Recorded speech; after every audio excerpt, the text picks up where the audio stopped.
Alright, so I think I used to grow up saying I didn't buy my friends.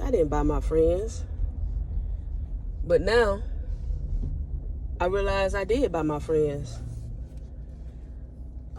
I still didn't have very many, and even coming with this thought, I still don't have many, because I like to be by myself, and I don't like a lot of people in my business.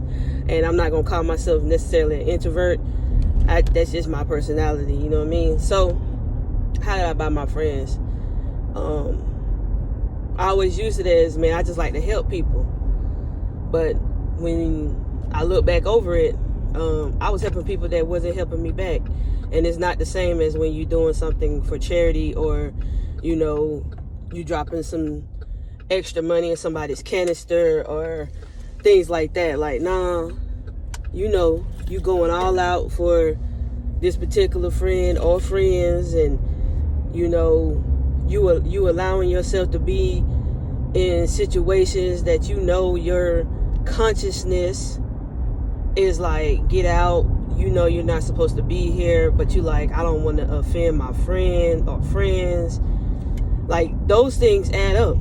And that's how you buy your friends, because you are doing something that you know on the inside you're not supposed to be doing. And then at the same time, that friend or friends don't reciprocate. I might pronounce that wrong. Charge it to my heart. Don't charge it to my heart, I should say.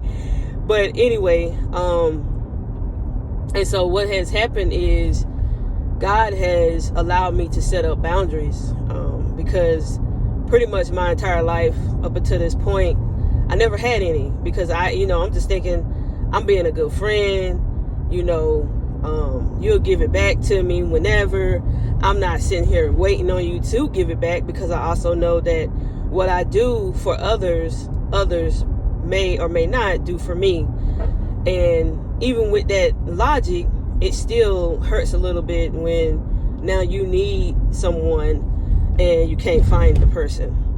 And that is why it's so important to have a relationship with Jesus, because when you are looking around for someone to talk to help you out of a financial situation, to help you with struggles of work and dealing with co-workers and such, or whatever the case may be, children, spouse, whatever, you can't find that person. But there is a person that is always near, and that's Jesus Christ, because his Holy Spirit lives in each and every one of us. So it doesn't matter that if you believe him or not, that he is the truth. I'm telling you right now, he is, because that people pleasing that I have had all my life is dang near almost ceased to exist, because I love him more, which allows me to love you more.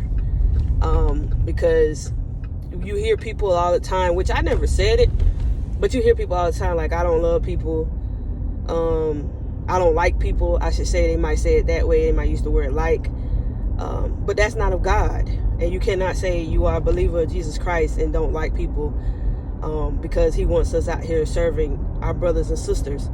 But I wasn't going to be able to do that. Even with me helping others, it all goes down to what my heart is saying.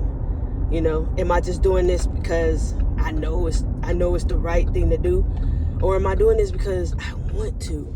And it feels good to give. And it feels good to see that person finally smile, and you know you're doing this genuinely. But I used to buy my friends. One person I even went in debt with,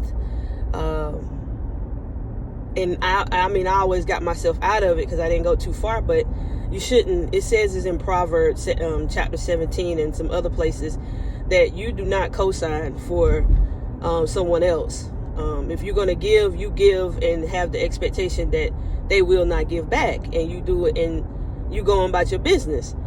And for a long time that was not the case, but because they were my friends, I still just did it. And because I knew I was in a better situation than they were, regardless of whatever that situation was, and I didn't want to see anyone down, you know. But that wasn't improving my life. because on the back end, I was struggling here and there.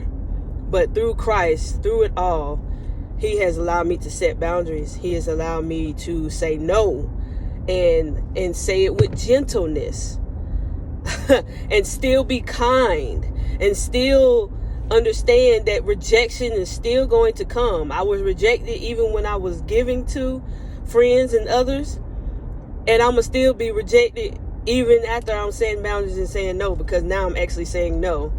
So with all that being said, Jesus is the only way that you could get through that people pleasing.